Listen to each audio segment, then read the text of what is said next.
So, we've all heard of acids and bases, right? You probably think of, I don't know, sour lemons, or maybe that slippery drain cleaner under the sink. But the real story, the scientific one, is this amazing journey of ideas where each new theory was built to solve a puzzle the last one just couldn't crack.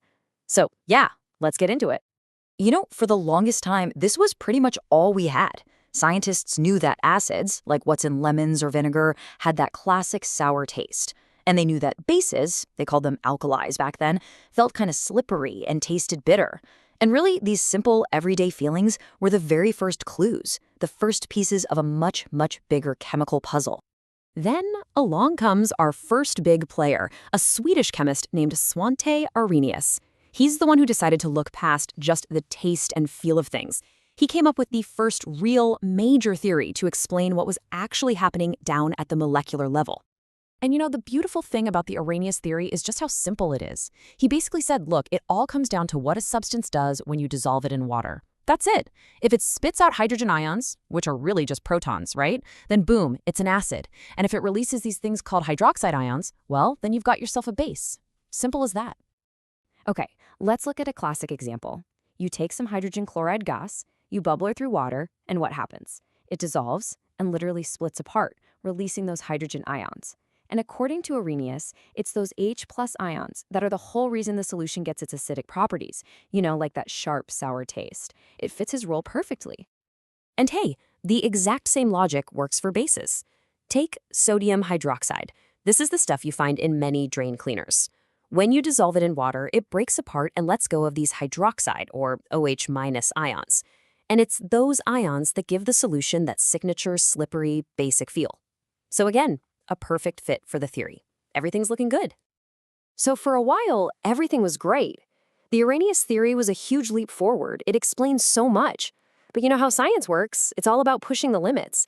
As chemists started experimenting more and more, they started finding things that didn't quite fit the model. A new puzzle was starting to take shape. So here's the deal. The theory had a couple of big blind spots. First, it defined a base as something that produces hydroxide. But what if you have a substance that acts like a base but doesn't even have hydroxide in its formula to begin with? And second, the whole theory was obsessed with water. What about reactions that happen in other liquids or even between gases? Arrhenius didn't have an answer for that. And that first point, that was the big one. That was the question that really started to pull at the threads of the Arrhenius theory. It was the central mystery that showed chemists, hey, we're missing something here. How can something be a base without the one ingredient Arrhenius said was essential? And the poster child for this problem was ammonia, NH3. It was the ultimate wrench in the works. Everybody knew that ammonia made a basic solution, but just look at its formula, NH3. There's no OH in there anywhere, so it couldn't produce hydroxide ions because it didn't have any to give away. The Arrhenius theory was totally stumped.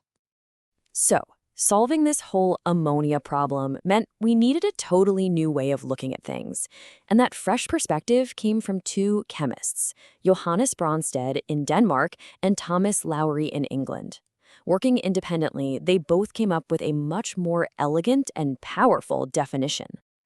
And this was the game changer. The Bronsted-Lowry theory completely shifted the focus. It wasn't about what a substance produces anymore. It was about what it does during a reaction. It's not about making ions, it's about a transfer, a handoff. An acid is simply anything that donates a proton, and a base is anything that accepts one. It's a dynamic exchange, a little chemical dance. And suddenly, with this new way of looking at it, the ammonia problem just disappears. Check out the reaction. The ammonia molecule, NH3, swoops in and accepts a proton from a water molecule. By accepting that proton, ammonia is acting as a Bronsted-Lowry base. And in the process, the water, which just donated the proton, ends up creating the hydroxide ion that makes the solution basic. Problem solved. It's brilliant.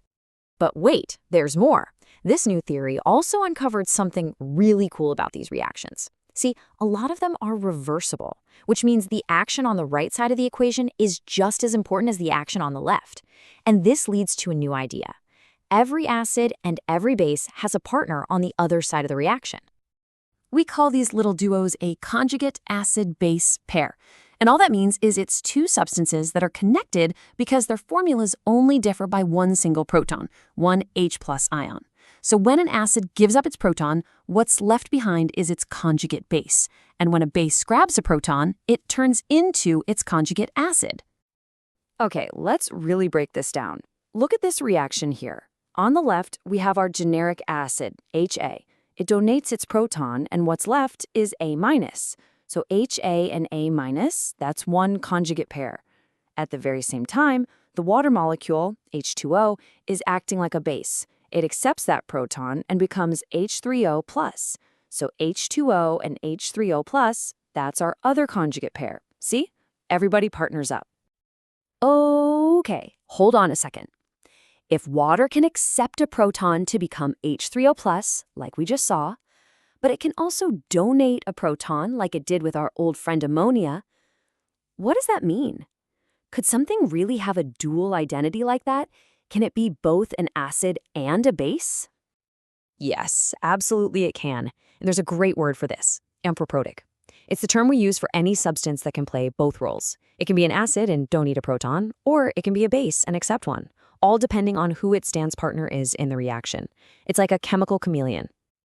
And this right here shows water's two-faced nature perfectly. On the left, when it's reacting with a strong acid like HF, water steps up and acts as the base. It accepts a proton. But then look at the right. When it's hanging out with a base like ammonia, water completely switches roles and acts as the acid by donating a proton. Its whole identity depends on its reaction partner.